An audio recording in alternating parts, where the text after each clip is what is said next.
The federal government and 5 state governments in Australia have now apologised for forced adoption from mothers in the 1950s, 60s and 70s. During those times there was the belief that young and unmarried women were incapable of parenting. Today it is parents with intellectual disabilities who face the consequences associated with being labelled unfit and incapable of parenting. University of Sydney website. I'm a mother. I'm a mother. I'm a mother. I'm a dad. We are the Powerful Parents Self-Advocacy Group. The Powerful Parents Self-Advocacy Group proudly presents How Would You Feel?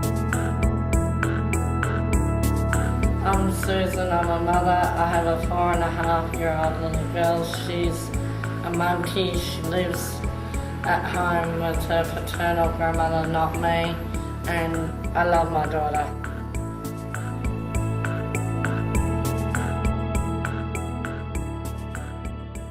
I start up the Powerful Parents Self-Advocacy Group so I can help other parents like me get more access and hopefully keep their children, and to let other people with intellectual disability who are parents know they are not alone. Sometimes parents like me lose their children not because they've done anything wrong, but because of their intellectual disability, and this is not right. Parents with intellectual disabilities face removal of their children in disproportional numbers. They are more likely than other at-risk populations to have their children removed when they are young, and often straight after birth. Professor Gwyneth Llewellyn. Parents with an intellectual disability are not treated like any other parent, and we want to be treated like other parents and given the support we need to look after our children. With support we can look after our children. I'm Nicole. I have 3 wonderful children, one boy who's 5, 2 girls ages 4 and one that's turning 3. What I love to do with my kids is, with my son, we kick the footy around, we play on the play equipment, he pretends he's a fireman, he pretends he's a policeman, he pretends, just makes up all these different things. Well, at the moment we go to a play centre and we go on the slides and they have races down the slides, who's going to beat each other, which they always beat me.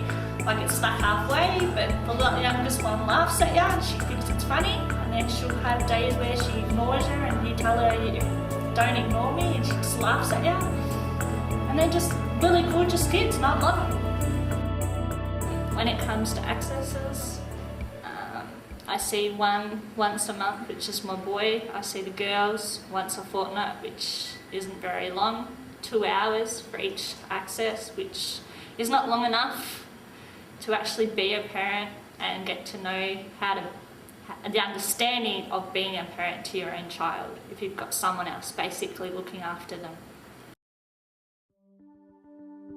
There is very little evidence anywhere in the world that parents with intellectual disabilities abuse their children. Our concern is that mothers are not given a chance to learn how to parent their children. We've shown that parents with intellectual disabilities can learn to satisfactorily parent children. Professor Gwyneth Llewellyn. There should be more support than what we've really got. I don't think there's not much out there, which is wrong. We should be treated equal as a normal parent would be. With the support, we should be able to be better parents and have our children at home than rather not have them at home. There should be one where they know who they love, which is their mother or their father, doesn't matter. I feel really sad most times. I go through ups and downs, but in any case you still love your children no matter what, but it's the hardest part when you get them taken off you. How would you feel? My name's Andrew. I've got a son who's 4. I enjoy taking him for train rides from Garden to Pakenham and coming back, and we have donuts, milkshakes, and shop around, was to window shopping or look at things he likes. I only see my son once a fortnight and need more time because every time see him and when it's time to go, I miss him very, very much. How would you feel you saw your kids only once a fortnight? I have 4 children. My 2 youngest are 3 and 2. They've just recently been taken off me. What I love about my children is the laughter, playing bubbles,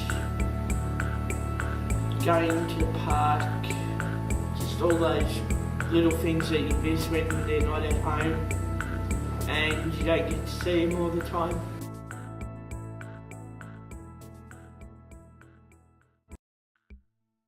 This is a critical issue in Australia and around the world. When babies are taken away from their mothers early on and the mother doesn't really understand why, then you have the potential for very distressed mothers, parents and families. Professor Gwyneth Llewellyn. We just want to be treated equally like any other parent. Powerful Parent Self-Advocacy Group. We want parents to not lose their children just because of intellectual disability. If they do lose their children, we want them to have as much access as possible.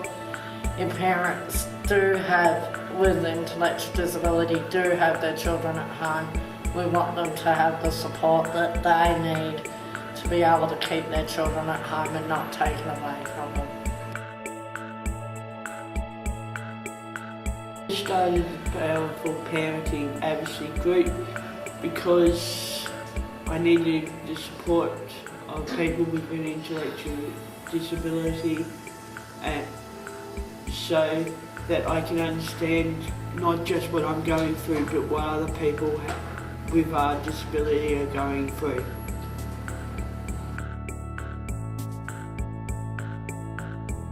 There's more people out there than just me. I felt like there was just me. Now that I've become part of this group, there is a lot more out there like me. So don't ever feel you're alone, because you're not. How would you feel? People with a disability want to be treated equally.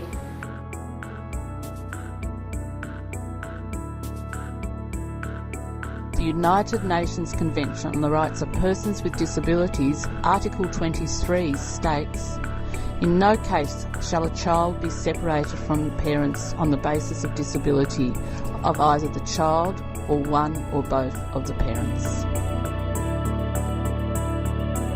Produced by the Powerful Parent Self-Advocacy Group in partnership with the Self-Advocacy Resource Unit. Let's work together for change.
Parents with intellectual disabilities face removal of their children in disproportional numbers. They are more likely than other at-risk populations to have their children removed when they are young, and often straight after birth. Professor Gwyneth Llewellyn.